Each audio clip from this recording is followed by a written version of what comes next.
പൊന്നു ഗുരുവായൂരപ്പ ശരണം. നമ്മളെല്ലാവരും ഗൃഹസ്ഥരാണല്ലേ. നമ്മൾ പ്രത്യേകിച്ച് താമസിക്കുന്നതും ഈ കലിയുഗത്തിലും കൂടെയാണ്. അപ്പം നമ്മുടെ മായയിലകപ്പെട്ട് നമ്മുടെ ഭക്തിയൊക്കെ നമുക്ക് ഇടയ്ക്ക് വെച്ചിട്ട് പോകും അല്ലേ.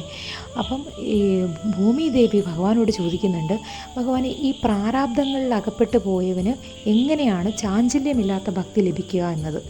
അപ്പോൾ ഭഗവാൻ അതിന് കൊടുക്കുന്നത് മറുപടി എന്ന് വെച്ച് കഴിഞ്ഞാൽ, പ്രാരാബ്ദം അനുഭവിക്കുന്നവനാണെങ്കിൽ പോലും ഗീതാ പഠനത്തിൽ തൽപരനാണെങ്കിൽ അവൻ സുഖിയും മുക്തനുമായി തീരും എന്ന് ഭഗവാൻ പറയുന്നുണ്ട്.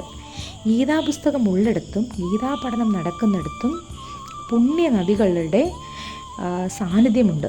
അതുകൂടാതെ ഗീതാ പഠനം നടക്കുന്നിടത്ത് എല്ലാ ദേവന്മാരുടെയും ഋഷിമാരുടെയും യോഗികളുടെയും നാരദ, ഉദ്ധവർ, ഗോപന്മാർ എന്നിവരുടെയൊക്കെ സഹായം നമുക്ക് ലഭിക്കുകയും ചെയ്യും. അപ്പം ഗീത പഠിക്കുകയും പഠിപ്പിക്കുകയും ഗീതാ വിചിന്തനം നടത്തുകയും ചെയ്യുന്നിടത്ത് ഞാൻ എപ്പോഴും വസിക്കുന്നു എന്ന് ഭഗവാൻ ഉറപ്പ് തരുന്ന കാര്യമാണ്.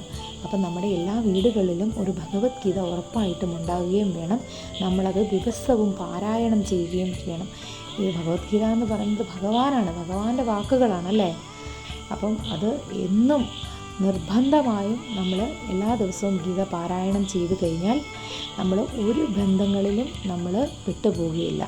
ഹരേ കൃഷ്ണ.